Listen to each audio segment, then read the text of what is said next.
Alright guys, we're gonna get our first ever SP rerun banner tomorrow, and that's gonna be SP Hinata.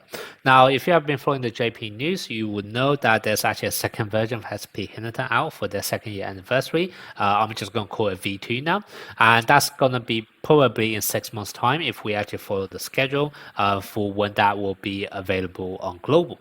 So, in case you're still wondering what's gonna be the main difference between the two characters, and also whether or not the V1 version still good enough for you to summon for.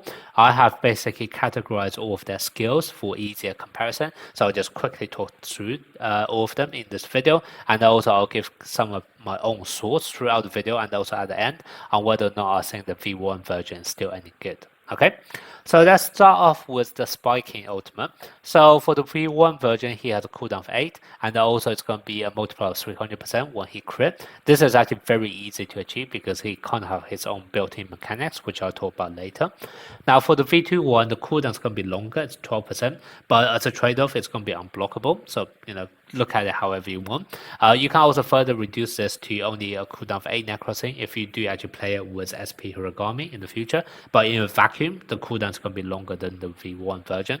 And then in terms of the base multiplier, it's also going to be 300%. However, this one doesn't require the conditional attack technique to be greater than 40, which can't really be achieved by V2 version of Hinata by himself. You kind of need teammates for this to happen. So once again, if you don't actually have your teammates supporting you to get this attack technique, the base multiplier for V2 could actually end up to be slightly lower than the V1 version. Okay, so as a whole, I can kind of see some similarity and some trade-off, but I'll probably say if I have to compare the V1 and the V2 version, from the spiking ultimate point of view, there isn't really too much difference. V1 might be able to hit slightly higher number, more consistently, and also slightly quicker. V2 in a vacuum would have a slightly lower multiplier because it can't reach this condition, and it also spike a lot less frequently, but it's going to be unblockable. So I'll kind of value the two of them to be roughly equal when it comes to spiking ultimate in a vacuum. Okay. Now let's move on to the second category, which is going to be their secondary skill. So for the V1 version, it's going to be his receive skill. For the V2 version, it's going to be his block skill.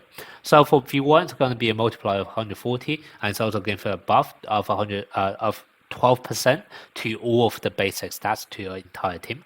Now for the V2 version, it's going to be a block. However, the very first block is going to be very strong. It's going to be 330%, but then it drops down to a normal value of only 130 afterwards.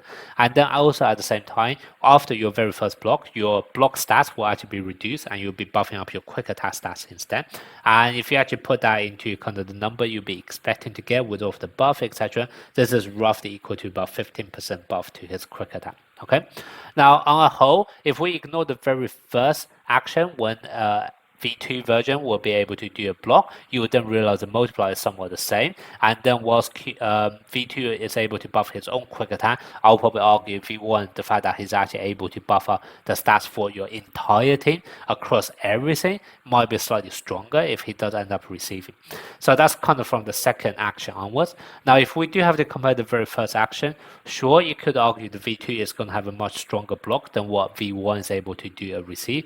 But the reality is you're not actually going to build your SP Hinata V2 with any block stats at all. It's going to be very much focused on attacking. So even though sure you have a 330% multiplier, that block is probably still going to be a lot weaker than what your other mid blocker is capable of doing. So whether or not you really want to do that block just for the sake of this buff is questionable as well. Okay, so just on the front of this secondary skill between the receive on V1 and also the block on V2, I don't really see too much difference between them either. Both of them I don't think really would make much difference in an actual match. You probably wouldn't really be using them much anyway. Okay, now let's talk about then the next category, which is going to be the buff they're able to provide, both to themselves and also to the team. So for the V1 version, you are able to provide 100% awareness whenever you do a crit receive, and it doesn't even have to be in the same rally. So basically basically, if you take a look, he does have a cooldown for 8 net crossing. If you get a crit receive at least once out of those 8 net crossing, you're already able to get yourself 100% awareness for your next spike, okay? So that's kind of why I said earlier, this is almost like guaranteed in my opinion, because you can pretty much always guarantee a crit receive between your 4 receives, right? Now, the next thing he's able to provide is going to be 12% quick attack and also 12% attack technique, and he can also kind of give a whole team 10% defense technique when certain conditions are met, which is basically he's been played at the back, which is kind of where he should be anyway. Now, then the next thing for the V2 for the buff is that he's going to get an insane spike when he's coming off the bench. It's going to be something like 600% multiplier and 60% crit. Quick attack buff. It's going to be so much stronger than whatever V1 version is able to do. So that's already insane by itself. I'm not even going to talk about the actual numbers here. However, from the second spike onwards, assuming you come on after around 2-2, so kind of like coming out around halfway in the match, you are then going to be capped to about 28% buff in terms of quick attack and also 180% buff to your skill multiplier. Now, 180% sounds really high on paper. However, if you actually take a look at the base multiplier for his spike ultimate, that's normally 300%. So 180 out of that 300, if you actually put that into perspective, that's only a 60% buff relatively, okay? And then if we actually take a look at what V1 version is able to do, this is basically able to guarantee a crit. And when you do a crit is normally a 50% increase on a non-crit damage, okay? So even though this looks very high on paper, if you take a look at the absolute number, if you actually put that into perspective, this is only 60, whereas for SP Hinata V1, he can also get 50 already just from the fact that he can guarantee a crit. Now, on top of that, then the V2 you can get a 28% crit, which once again slightly higher number than what the V1 seems to be able to do, because V1 can only give himself 12. However, V1 can also give himself 12% attack technique, so I forgot to mention here, this should be 12% attack technique, and that's also very interesting because that's actually spanned across 3 different categories, and what that basically means is that you could actually end up basically multiplying everything together. So if you actually do the math, it's not actually going to be that different for what the V2 version is actually able to do from his second spike onwards, okay? Now then in terms of the team buff, this is also able to give a 20% quick attack buff once he enters his cooldown for his spike ultimate. Now, this obviously is going to be a higher number than the 10% defense technique, but this is only for quick spiking, whereas defense technique might be a bit more universal. So once again, I will probably argue. Also, this is somewhat permanent, where this is only going to be when your SP Hinata V2 actually into cooldown. So from the team buff perspective, I'll probably say they're more or less equal as well. And then from the second spike onwards, like I said, if you actually do all of the maths together, they're more or less the equal as well. So the major difference the V2 is going to have over the V1 version is the fact that he is going to have an insane spike when he first come off from the bench. However, that also means you will be on the bench for half of the match at the same time. Whereas during that time, if you actually have the V1 version of Hinata instead, he could be doing all of his spikes at that time, right? So once again, probably from the buff perspective, I'll probably say the two of them are more or less equal, because from the second spike onwards, they're pretty much equal in power. And then for the first spike, you're basically just trading off one single strong spike versus someone actually being on the field for 4 rallies and I can actually spike throughout those 4 rallies, right? So once again, the value of them are more or less equal in my opinion. Then let's move on to his skill resistance 2. So for skill resistance 2, for the V1 version, he's able to give himself 20% attack technique, and also it will be making his spikes unblockable whenever he crit. Like I said, he can pretty much always consistently crit, so I'm just going to assume that's going to be a permanent. And then he can also debuff the enemy crit rate, so that's both awareness and also reflex, by up to 20% as well. Then if we take a look at the V2 version, first of all, he is going to give himself, give to the whole team 20% quick attack and also 60% quick attack skill multiplier buff to the whole team. Now this is very much focused on just quick attack, so it's going to be up to you whether or not you like this. And then for the other thing he's able to do, it's going to be 5% attack technique per set skill before the next spike, and this is going to be capped at 20%.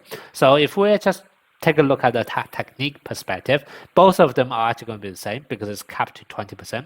However, for V1, this is guaranteed 20%. For V2, this actually requires set skills, which depend on your team composition, so how many setters you have and how long are their setting skill cooldown. This may not actually get all the way up to 20%. So purely from attack technique buff point of view, V1 actually is able to give a more consistent number than the V2 version.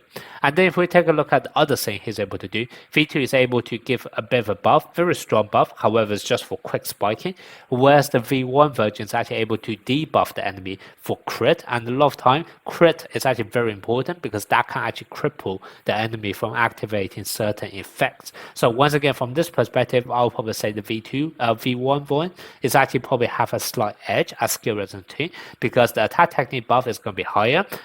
You also get this unblockable, but I guess the V2 one kind of have that out of box already. But then the other main thing is that I personally value this debuff of crippling your entire enemy's crit rate to be slightly higher value than your single buff to just kind of your quick spiking capability on your own team. Okay, so personally, I might actually value skill resistance 2 to be slightly better for V1 in comparison to V2. Then let's move on to skill resistance 4. This one, basically for V1, he's able to give himself 240% strength buff, which by itself is already insane in that number. However, V2 is going to match that and even exceed that because now his bench buff, the one which I already said very insane when you have come off the bench for that very first spike, now this can actually be triggered when Hinata is actually on the field, and that basically means that whenever you spike you can have up to 60% quick attack buff and also 600% skill multiplier buff. This is just going to be like the hardest hitting move in the game, and he can actually do this multiple times now in a single match, which is absolutely insane. So on skill resistance 4, I would say the V2 one wins against V1 one by absolute miles. Okay, now if you have followed the video up to now, you probably can already guess what are going to be my opinion.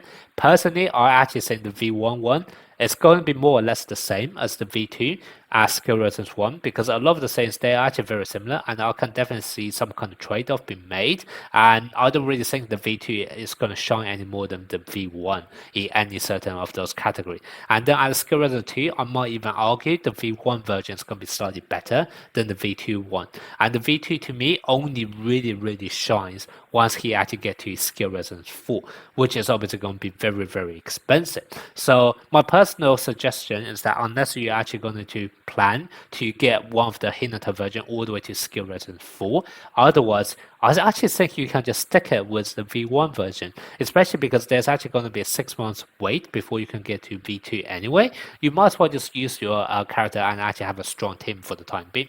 And then the other thing I didn't really mention here is that the V1 one is actually very universal in comparison to the V2 one, because the V1 one, if you actually take a look at what he's able to do, a lot of them is kind of out of the box, right? He doesn't really need any support from teammate. Or for example here, yeah, sure, you do need a crit receive. However, if you just have a liberal, vast majority of the SP liberals in this game can already guarantee receive by themselves. So no matter which SP liberal you're going to play, you can basically slot Hinata in to guarantee that crit. And then because of this very strong quadruple bond he has with SP Kenma V1 and also SP Suki and SP Kuro, it just makes this the base version or the V1 version of Hinata extremely versatile in all kinds of team composition.